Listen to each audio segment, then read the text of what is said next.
भारत और पाकिस्तान के बीच drone attack और फायरिंग के दौरान सीज फायर का ऐलान होता है। हालांकि सीज फायर ज्यादा देर तक नहीं टिकता और पाकिस्तान अपने हरकतों के कारण कुछ ही घंटों में सीज फायर को तोड़ देता है। लेकिन इसी बीच अब कई थ्योरी सामने आ रही है कि आखिर सीज फायर किसने कराया, किन शर्तों पर कराया गया, या फिर भारत या पाकिस्तान में से सबसे पहले सीज फायर के लिए सहमति किसने दर्ज की। इसे लेकर 5 थ्योरी पर आज हम बात करेंगे और जानने की कोशिश करेंगे कि सीज फायर का जो ये फैसला था वो क्यों लिया गया और किसके द्वारा लिया गया है। इसमें अमेरिका, चीन और IMF का भी बहुत बड़ा योगदान बताया जा रहा है, लेकिन एक एक करके हर एक थ्योरी पर बात करेंगे। जो सबसे पहली थ्योरी है वो है ब्रह्मोस से हमले के बाद पाकिस्तान को लगा परमाणु ठिकाने तबाह करेगा और तभी अमेरिका को फोन मिलाया। दरअसल हुआ ये कि सीज फायर से ठीक पहले जब पाकिस्तान ने रात में भारत के कुछ इलाकों में, कुछ शहरों में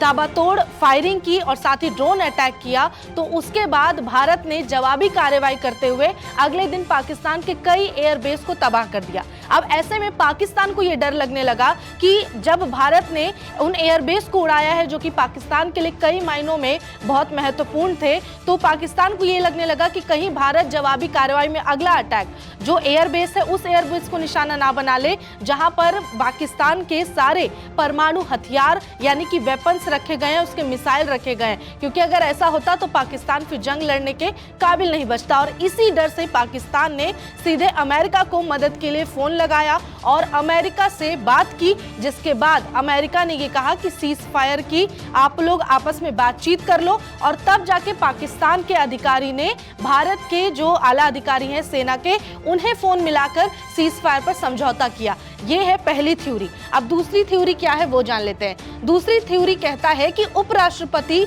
JD वेंस ने PM मोदी को फोन किया, कहा संघर्ष बहुत बढ़ सकता है, सीधे पाकिस्तान से बात करो। दरअसल जो दूसरी थ्योरी है उसमें सीधे सीधे जो रिपोर्ट सामने आई है उसके अनुसार भारतीय समय अनुसार 9 मई की रात अमेरिकी उपराष्ट्रपति JD वेंस, विदेश मंत्री मार्को रूबियो और व्हाइट हाउस के chief of staff Susie Wiles Bharat और पाकिस्तान के हमलों पर लगातार नजर रख रहे थे कि दोनों देशों के बीच जो ये जारी है जंग उसमें क्या कुछ हो रहा है। तभी क्या होता है कि एक सीक्रेट इंफॉर्मेशन मिलती है अमेरिका को कि हो सकता है कि कुछ बड़ा हमला हो सकता है, और उसी सीक्रेट इंफॉर्मेशन को ध्यान में रखते हुए उसकी चिंता जब बढ़ने लगी तो उसे लेकर फिर भारत को फोन मिलाया गया कि हो सकता है कि बड़ा अटैक हो सकता है, इसलिए सीज फायर के लिए आपको मानना पड़ेगा। उसके बाद फिर क्या होता है कि JD वेंस तुरंत PM मोदी को कॉल करते हैं और कहते हैं कि अमेरिका को लगता है कि जल्द ही कोई बड़ा हमला होने वाला है, इसीलिए वेंस PM मोदी से पाकिस्तान से सीधे बात करने और तनाव को कम करने की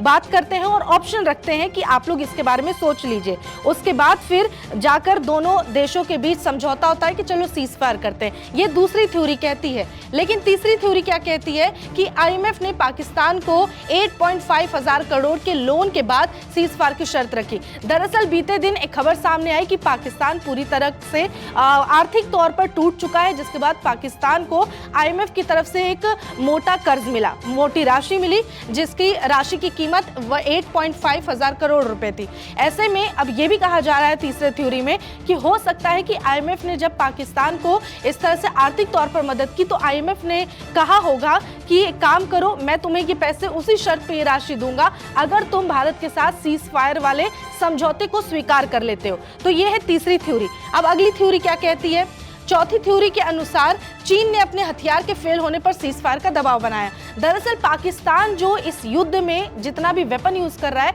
वो चीन के पास से आया है, चीन से खरीदा गया है। अब जो सामने आ रही है खबरें उसमें ये साफ पता चला कि भारत और पाकिस्तान के बीच जो मिसाइलें या हथियार आपस में टक्कर ले रही हैं उसमें भारत की हथियार बेहतरीन साबित हो रही है और जो पाकिस्तान के पास चीन से खरीदा गया हथियार है वो फेल होता नजर आ रहा है। ऐसे में अब चीन को भी टेंशन होने लगी और चीन ने पाकिस्तान को कहा कि देखो हमने जो हथियार तुम्हें दिया है वो तो नाकाम साबित हो रही है और भारत तुम पर हावी होता नजर आ रहा है। इससे बेहतर है कि तुम सीज फायर समझौते का समर्थन करो और पूरी तरह से युद्ध को रोक दो। ये चौथी थ्योरी कहती है। जो पांचवी और आखिरी थ्योरी कहती है वो कहता है कि भारत ने ऑपरेशन बुनियान उल मरसूस को रोकने की प्लानिंग की और अमेरिका से सीज फायर करवाया। पांचवी थ्योरी के अनुसार हम बता दें कि एक रिपोर्ट सामने आई जिसमें बताया गया कि सीज फायर से 48 घंटे पहले यानी 8 मई तक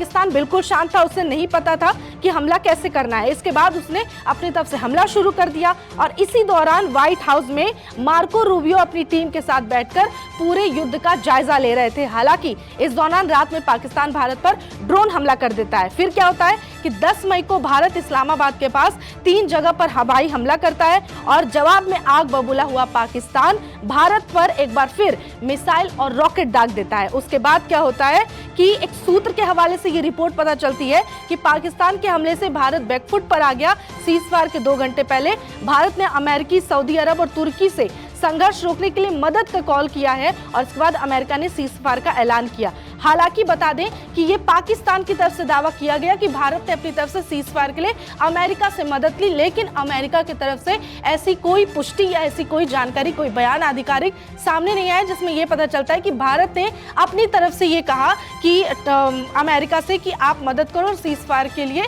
बात करो और समझौते को सामने रखो। तो ये 5 वो थ्योरी है जहां सीज़फायर को लेकर बातचीत चल रही थी कि आखिर वो 5 थ्योरी क्या है कि सीज़फायर का ऐलान जो किया गया वो किसके साथ समझौते के बाद किया गया या किसके बीच बातचीत हुई। तो 5 थ्योरी के अनुसार ये साफ नजर आ रहा है कि ज्यादातर जो मेजॉरिटी है उसमें यह पता चल रहा है कि पाकिस्तान अपनी तरफ से सीज़फायर के लिए गिड़गिड़ाता नजर आया, क्योंकि पाकिस्तान को डर था कि कहीं वो इस युद्ध में हार का सामना न करना पड़े। लेकिन पाकिस्तान ने खुद ही सीज़फायर को तोड़ दिया है और उसके बाद कुछ ही घंटों बाद हमला कर दिया और उसके बाद फिर से भारत और पाकिस्तान का जंग यानी ऑपरेशन सिंदूर इसी तरह आगे बढ़ता जा रहा है और अब भी लगातार जो तनाव है दोनों देशों के बीच वो जारी है।